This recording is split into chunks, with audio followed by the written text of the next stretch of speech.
UGC का जो guideline थी वो सुप्रीम कोर्ट के निर्देश पर लागू हुई 2012 में, लेकिन फिर उन्हें अपर्याप्त मानते हुए सुप्रीम कोर्ट ने पुनः निर्देश दिया हुकूमत को कि इसमें और बदलाव होने चाहिए ताकि जो दलितों, पिछड़ों, मुसलमानों और आदिवासियों के नौजवान छात्र हैं उनको जाति के नाम पर अपमानित न होना पड़े, उन्हें अपमान के मद्देनज़र आत्महत्या जैसे खतरनाक कदम न उठाने पड़े। सुप्रीम कोर्ट के निर्देश पर ये यूजीसी की गाइडलाइन लागू हुई, लेकिन मनोवादी ताकतों को वो बर्दाश्त नहीं हुआ, जबकि कोई शिकायत भी अभी आई नहीं थी, गाइडलाइन भी पूरी तरह से लागू भी नहीं हुई थी और वो लोग सुप्रीम कोर्ट चले गए। 24 घंटे के भीतर भीतर सुप्रीम कोर्ट ने गाइडलाइन पर रोक लगा दी और इस देश में केवल वही 10-15% लोग इसका विरोध कर रहे थे जगह जगह, लेकिन कोई भी, चाहे वो भारतीय जनता पार्टी में काम करने वाले पिछड़े समाज के लोग हों, चाहे कांग्रेस में हों, उनके नेता राहुल गांधी हों, चाहे पीडीए की बात करने वाले अखिलेश यादव हों, चाहे बहुजन समाज पार्टी की नेता बहन कुमारी मायावती जी हों, किसी ने भी इस देश में जो पिछड़े, दलित और मुसलमानों की वोट की दावेदारी करते हैं, किसी ने भी इस बिल के समर्थन में कोई आवाज़ बुलंद नहीं की। माननीय सांसद चंद्रशेखर आज़ाद जी ने उसी दिन, जिस दिन ये बिल लागू हुआ, उसी दिन आगरा की विशाल महारैली में इस बिल का समर्थन किया और ऐलान किया कि यदि इस बिल पर रोक लगी तो हम पूरे देश में पिछड़ों, दलितों और मुसलमानों के छात्रों, नौजवान बच्चों के लिए आंदोलन करेंगे, संघर्ष करेंगे। जगह जगह हमारी पार्टी के लोगों ने भी अभियान चलाया। माननीय सांसद जी के नेतृत्व में दिल्ली के जंतर मंतर पर एक बड़ी रैली की गई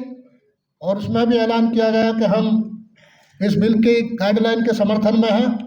और हर हाल में हम इसको लागू करना चाहते हैं ताकि कोई रोहित, कोई और दूसरे हमारे नौजवान छात्र आत्महत्या के लिए मजबूर ना हो। और ये तो हमने समाज में भी देखा, ये तो केवल यूजीसी का मामला है, यूनिवर्सिटीज़ का मामला है,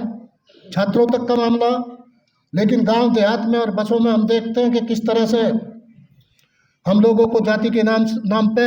हिकारत की नज़र से देखा जाता। हमें जो भाषा सिखाई गई है गांव देहात में, जो मनवादी लोग उकसा के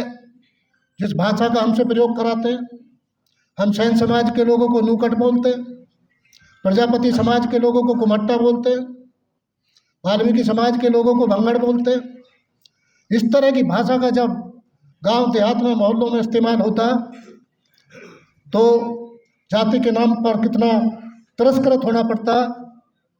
इस भावना को केवल माननीय चंद्रशेखर आज़ाद जी ने महसूस किया और महसूस करके इस पर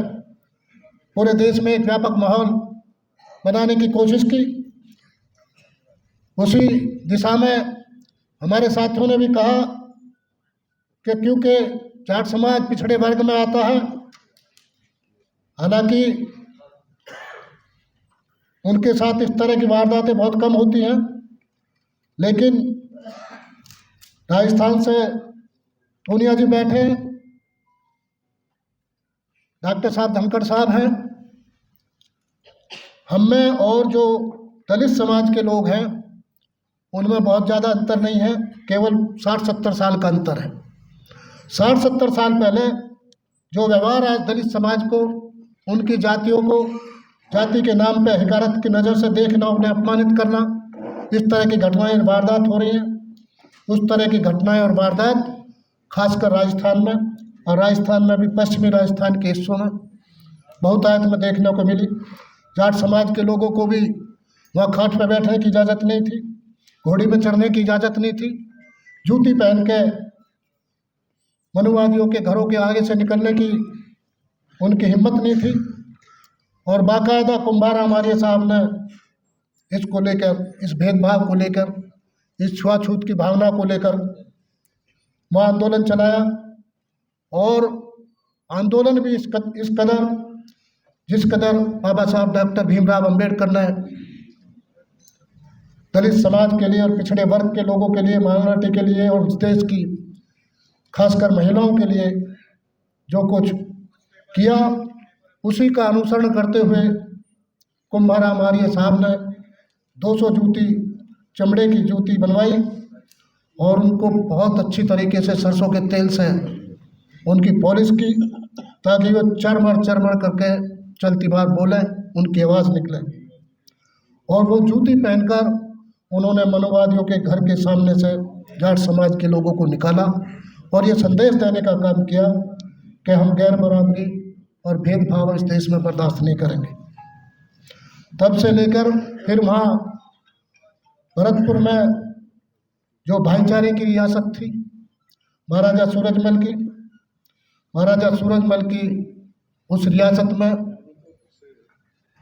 जो कोषाध्यक्ष थे वो जाटव समाज के चंद्रपाल जाटव थे, उनके सेनापति गुर्जर समाज के वीरपाल गुर्जर, उनकी सेना में तमाम जाति बिरादरी के लोग और तमाम पाल और पट्टी के लोग, खाप के लोग शामिल थे। 5-5 कुर्बानियाँ उस रियासत ने दी, केवल वाल्मीकि समाज की बेटी के मान सम्मान के लिए। एक कुर्बानी गई वीरपाल गुर्जर की, सेनापति की। और महारानी किशोरी के नेतृत्व में जो भरतपुर की रियासत ने, चाहे वो पुष्कर के सरोवर में स्नान करने का मामला हो, क्योंकि उस सरोवर में स्नान करने का अधिकार केवल राजपूत राजा और राजपूत रानियों को ही था, तब महारानी किशोरी ने जवाहर सिंह से कहा कि मैं पुष्कर के सरोवर में स्नान करना चाहती हूँ। उन्होंने कहा कि बीच में जयपुर का रजवाड़ा है और आप एक सेना के टुकड़े लेकर चले जाओ, स्नान करके सुबह सुबह वापस आ जाना। तो महारानी किशोरी ने कहा कि मैं कोई पवित्र होने के लिए उस सरोवर में स्नान करने नहीं जाना चाहती, मैं इसलिए जाना चाहती हूँ ताकि जो आन है वो आन टूटे और गैर बराबरी और भेदभाव खत्म हो और उस सरोवर में सबको स्नान करने का हक मिले, अधिकार मिले। महारानी किशोरी गई, उन्होंने स्नान किया, स्नान करके वहाँ पर एक घाट बनवाया और उस घाट का नाम रखा भरतपुर घाट, और उस घाट पर लिखवाया कि ये भरतपुर घाट है। और यहाँ स्नान करने के बाद महारानी किशोरी ऐलान करती है कि इस घाट पर किसी भी जात का, किसी भी बिरादरी का, किसी भी धर्म का, स्त्री पुरुष बच्चा कोई भी स्नान कर सकता है, कोई रोक टोक नहीं है। तो महारानी किशोरी ने उस आन को तोड़ते हुए गैर बराबरी और भेदभाव को ख़त्म करने का एक अभियान शुरू किया। और उसी अभियान में जब वापस लौट रहे थे तो महाराजा जवाहर सिंह को अपना सर्वोच्च बलिदान देना पड़ा, उनकी हत्या हुई। तो ये बात मैं इसलिए कहना चाहता हूँ कि आज़ाद समाज पार्टी और माननीय चंद्रशेखर आज़ाद जी जिस बहुजन समाज को बनाने की बात कर रहे हैं, जिस एकता को इस देश में स्थापित करना चाहते हैं, उसी कड़ी में हम यहाँ प्रबुद्ध लोग बैठे हैं। और हमें ये जानना चाहिए कि हमारे बच्चे हों या जिनकी संरक्षण की जिम्मेदारी हम लोग, हमारी जैसी कौम ले सकती है, उस संरक्षण की जिम्मेदारी जाट समाज के लोगों को लेनी चाहिए। और जो आपके साथ राजनीतिक भेदभाव जिसका जिक्र किया डॉक्टर ओम प्रकाश जी ने, कि हरियाणा में तो 35/1 होता, ये 35/1 कैसे रुकेगा? इसको रोकने के लिए जो माननीय सांसद चंद्रशेखर आज़ाद जी ने जो ये मुहिम शुरू की है, ये कोई छोटी मोटी मुहिम नहीं है। ये यूजीसी के गाइडलाइन को लागू करने का जो बीड़ा उन्होंने उठाया, ये गैर बराबरी और भेदभाव को इस देश से ख़त्म करने की एक बहुत बड़ी पहल है। इस पहल को हम लोगों को गांव-गांव, गली-गली, दलितों के बीच में, किसानों के बीच में, पिछड़े वर्ग के बीच में, मुस्लिम समाज के लोगों के बीच में जाके इस मुहिम के बारे में हमें बताना पड़ेगा। ताकि इस मुहिम से गैर बराबरी और भेदभाव खत्म हो। सबको जो भारत का संविधान है उस संविधान के तहत सम्मान का अधिकार मिले, समान अवसर मिले और इस देश के संसाधनों में उनकी बराबर भागीदारी हो। इस तरह की सोच और इस तरह की विचारधारा को लेकर माननीय सांसद चंद्रशेखर आज़ाद जी ने यह आंदोलन शुरू किया है। और इस आंदोलन के जो लोग आप यहाँ बैठे हैं, जितने भी लोग आप आए हो, आप लोग उस इतिहास के साक्षी बनेंगे कि जब इस देश में बाबा साहब डॉक्टर भीमराव अंबेडकर, दीनबंधु सर छोटूराम, महाराजा सूरजमल साहब, महारानी किशोरी जी, मान्यवर काशीराम साहब के सपनों का भारत बनेगा तो इतिहास में लिखा जाएगा कि दिल्ली के मिर्जा गालिब इंस्टीट्यूट में उसके सभागार में एक सभा हुई थी। उस सभा के मुख्य अतिथि आदरणीय चंद्रशेखर आज़ाद जी थे और उस सभा में हम फला लोग भी मौजूद थे जिन्होंने उस आंदोलन को समर्थन देके और इस देश में गैर बराबरी और भेदभाव को ख़त्म करने की पहल का समर्थन किया, उसमें अपनी उपस्थिति दर्ज कराई थी।